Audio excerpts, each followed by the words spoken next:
Hi, Christie. Hi, Jeff. We're recording now. The many hours of conversation you and I have had, we've had probably half of them that haven't been recorded. You know what we should do? We should start a podcast. You think? Let's call it The Why and the Buy. All right.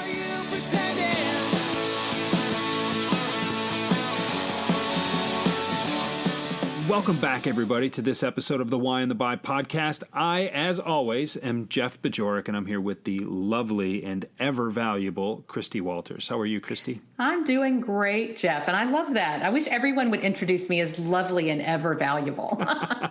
Would you like me to record that for you? Maybe Would I could put please? it on a podcast. I just want to walk around with a microphone that says that. Yeah. I will get you the audio file. You can make it your ringtone. It's fine with me. I love it. So how are you today? I'm really good. I'm really good. I've just been talking to you all day. That always makes me feel good. But I'm doing great. How are you? I am doing good. I hear that you have been quite busy recently, doing a lot of public appearances and some work on your ebook.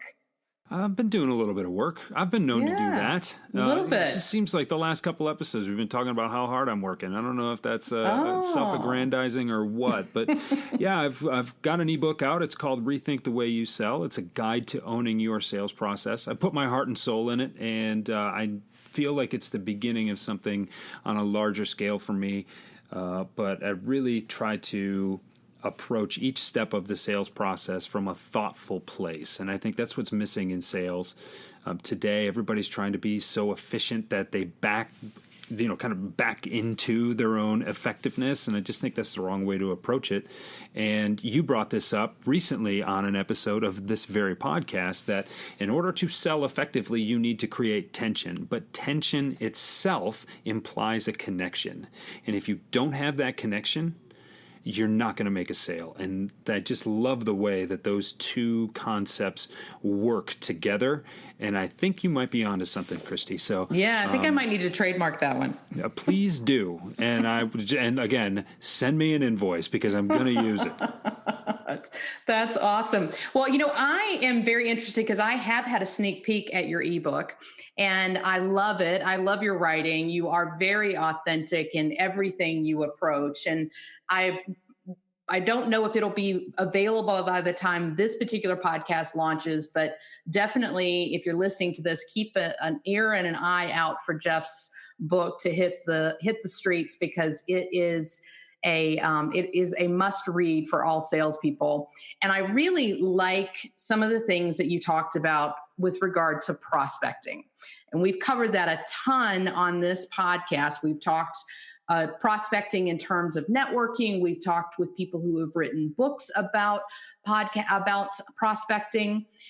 But I love the way that you break it down into basic terms in your ebook. And it's very simple, very straightforward for people to follow this process and answer these questions. So can you take us through that 5-step process that you've outlined in your book?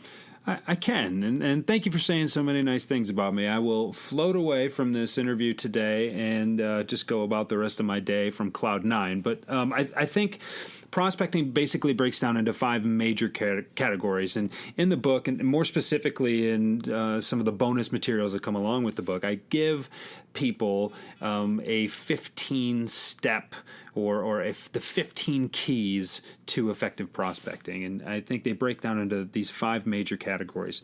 You have to know what you bring to the table. You have to know who you should be talking to. You have to be able to create that tension that I just referenced. You have to be the expert on whatever it is that you're selling, as well as, if at all possible, the businesses that you're selling into. Business acumen and expertise is absolutely necessary in professional sales today. And you also have to find a way to keep your swagger and your attitude about you, because this game is hard. It's hard to get good at. It's hard to be good at. And even then, it's still very difficult to succeed. You're going to hear no more than 2 out of every 3 times. Those are staggering odds. And if you're not in it for the right reasons, if you don't know your why, you're going to have a really hard time doing anything effective as it comes to selling. So being able to keep your wits about you, keep your attitude and that swagger, as I refer to it, about you is just, it's invaluable when it comes to this. Yeah, I love that. I love that term swagger. I use that quite a bit with my daughter always chuckles every time I say that word, but I'll send you an invoice. I love that. Yes, please do. But so what does it mean, know what you bring to the table? And I know you and I've had lots of conversations on this, but I really want to get you to to elaborate for our listeners. What exactly does that mean? Well, ultimately, sales begins and ends with belief. And you have to make yourself different. If you cannot differentiate, you cannot sell, period, end of story. And I see so many companies out there that try to say, we're just like those guys, and we do this only just a little bit better. All this really unsubstantiated words that go into these quote-unquote sales pitches. If you're not different than anybody else, then why should I drop what I'm doing and change everything about the way I do it in order to do business with you? And so when you go to sell and you go to position anything, you have to understand what it is that you have and why you're worth listening to in the first place. You are the biggest fan of your product, I promise. Otherwise, you wouldn't work for the company. That's great. You came onto the company for a reason. But you have to understand why your prospects, why your customers would ultimately do business with you. And differentiating yourself in terms of the way that it's going to matter to them. So know why you're different. Know what you bring to the table in terms of garnering that attention. Understand why that difference is valuable. Are you going to make your prospect more profitable? Are you going to help them with their efficiency? Are you going to bring them a new tool that is going to enable them to accomplish some sort of an outcome that they didn't understand was possible prior to you making them aware of this? And ultimately understanding why that difference is going to matter. I mean, how many people do you and I work with, Christie, who just rattle off the features and benefits of their product, assuming that because someone told them they were valuable, that their prospects or their customers are going to understand and appreciate that same value? It's not the case. You, as a salesperson, you have to be able to translate. You know, you really have to go from marketing speak to customer speak, and it's a bigger jump than I think we're willing to admit. Right. Well, and one of the things that comes up often, I know with clients that I work with from time to time, is that they're like, hey, I don't have any control over how different my product is. And I always love that. And I have my own perspective on it. But what is different exactly? Well, I'm going to flip that right around to you. What is your perspective on what's different? Well, I think different has less to do with your product. There is some value in differentiating product or service, but different has to do with you personally. As a salesperson, strategic account manager, sales development rep, whatever your title may be, that connection with your customer is the differentiator. The things that you do to follow up, the way that you follow up, the way that you focus in on their business, those things can all be differentiators and have nothing to do with your product. I totally agree. Maybe your differentiator is that you were the one who could be that translator between marketing speak and customer speak. Maybe you are the different sales rep because you understand how your product can be used in a way that it's not marketed, but should be marketed. Maybe you can read between the lines a little bit and understand that, you know, to use an example from an earlier podcast, it's not about selling lettuce to a food customer, you know, to a restaurant, because the restaurant's not trying to sell lettuce. The restaurant's trying to sell a salad, and then taking that a step further and helping the restaurant position themselves at a place where people who want to be healthy go and eat their vegetables, right? I mean, it's understanding on a much broader scale what is trying, you know, what that prospect is trying to accomplish. That is, I'll tell you what, if there is a default answer, it is that you can differentiate yourself by being the sales rep who gets the bigger picture. Yeah. rather than I need to make 1,000 calls today. And if I make 1,000 calls, then 100 people will, schedule me for a meeting. And if I can get 100 meetings scheduled, then 10 people will ultimately buy. Gosh, working that hard for a 1% close rate is just, there's got to be a better way than that. And I think that better way starts with understanding what you really bring to the table. Are you selling you sell for Bentley. You're going to work for a Bentley dealership, right? When you sell Bentley automobiles, you're not selling a car anymore. You're selling status. You are selling an experience. You are selling hand-stitched, leather-wrapped steering wheels and night vision and all these things. It is luxury in tangible form. And that's a very difficult concept to make tangible. But you've gone so far beyond the point of selling a car. That is not a means of transportation anywhere anymore. It's a way of life. And that is the big picture thing. Listen, Joe Schmo at the Chevy dealer probably sells a lot of cars, but he doesn't sell Bentleys, and he probably can't. Yeah. Because it's not the same sale. I watched a keynote by Ken Schmidt, who used to be sales and I think he was marketing VP at Harley Davidson a few months back. And I loved the story of Harley Davidson and what they did to change the perception of their product in the marketplace. So in the 70s, when you went to a motorcycle shop, what did it look like? Right. Yeah, it was like in in this like cement building, or, it's in a warehouse district. You had a bunch of biker guys hanging out. They weren't exactly like well-dressed. You had a whole host of things that would not bring people like you and I into that space. Right. And they had a very loyal following. But that following was not going to walk into one of their showrooms. So today, have you ever been to the Vegas Harley Davidson shop? I've never been to the one in Vegas. I've driven by a bunch of them, though. I mean, these are amazing. They're modern looking. They're event facilities. Yeah.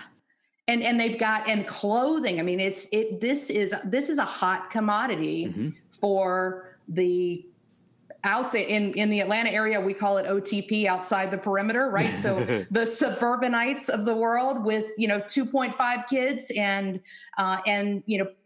two income households.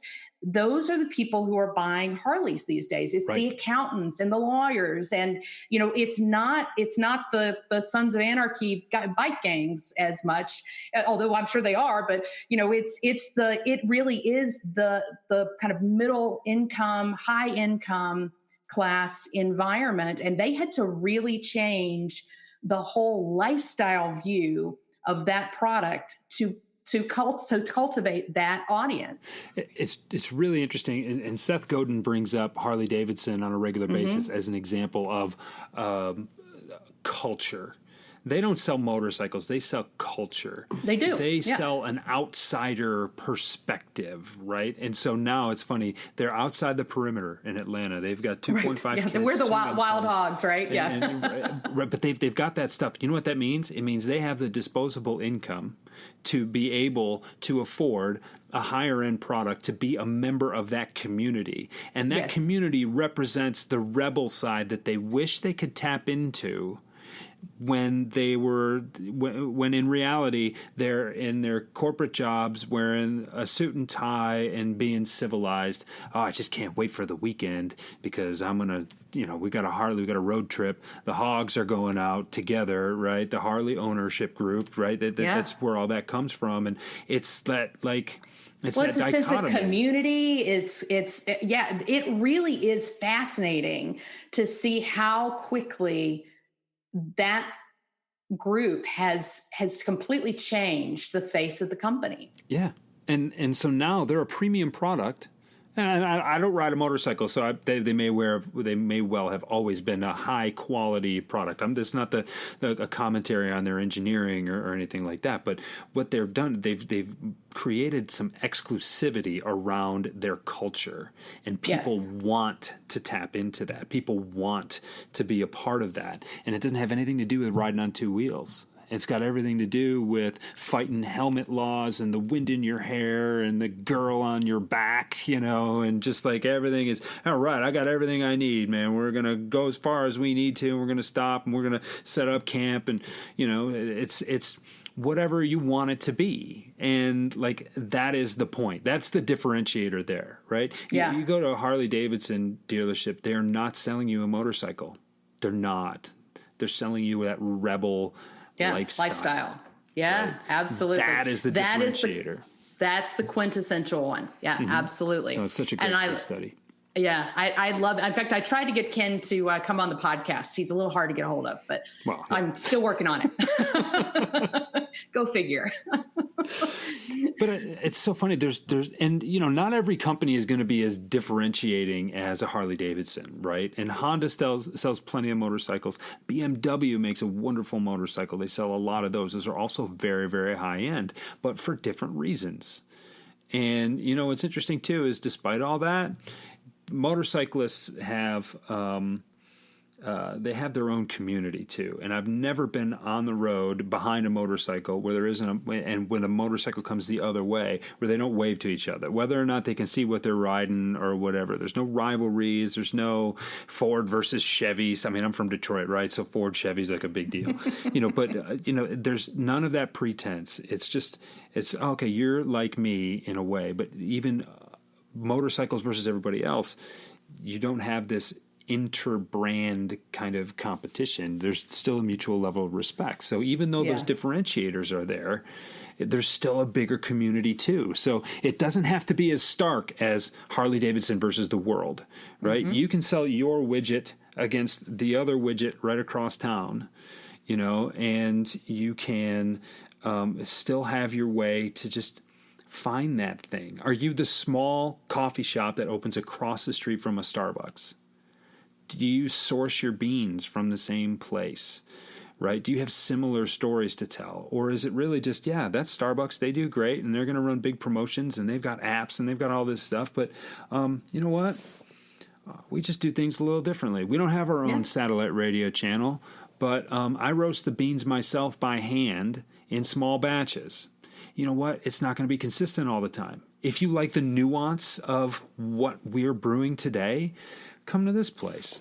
And you know what you're going to find? You're going to find a lot of other people who feel the same way. So now this is not just a place you come for coffee. This is the place you come for coffee and to meet someone else who is equally as passionate about the locally roasted, sustainably grown, fair trade purchased, sourced coffee, right? Which is actually a very specific group, which goes a lot toward your targeting. And that's something that we'll probably don't have enough time to get into in this particular episode, but who should you be approaching?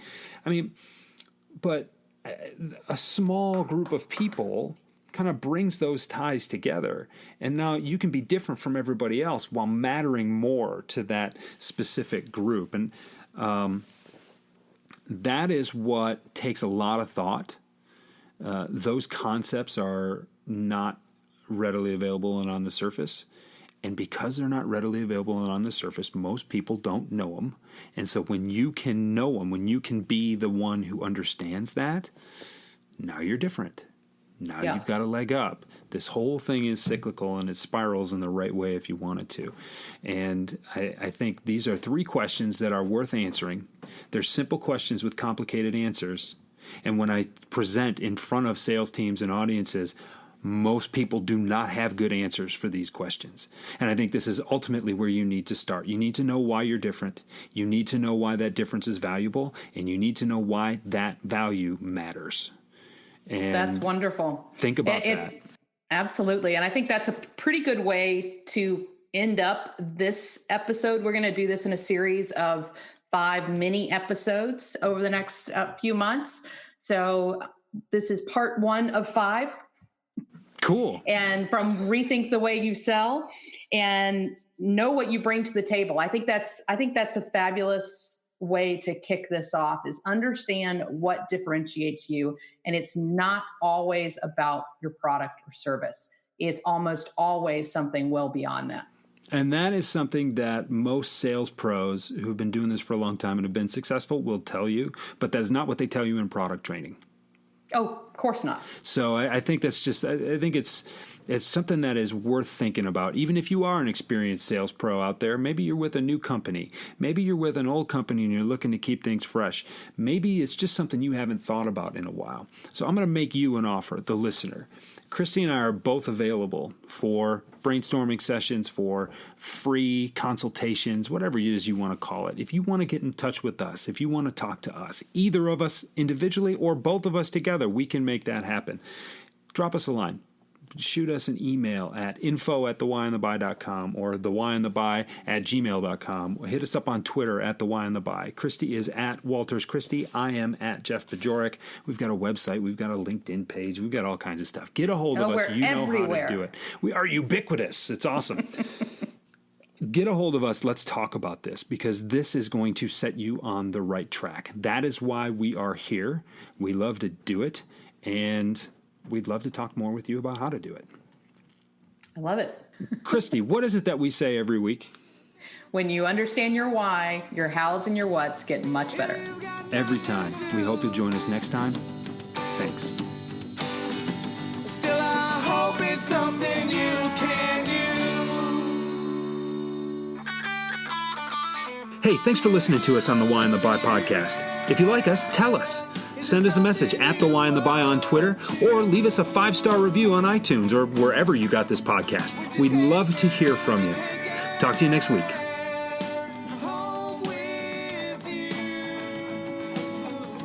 How about the music on this podcast?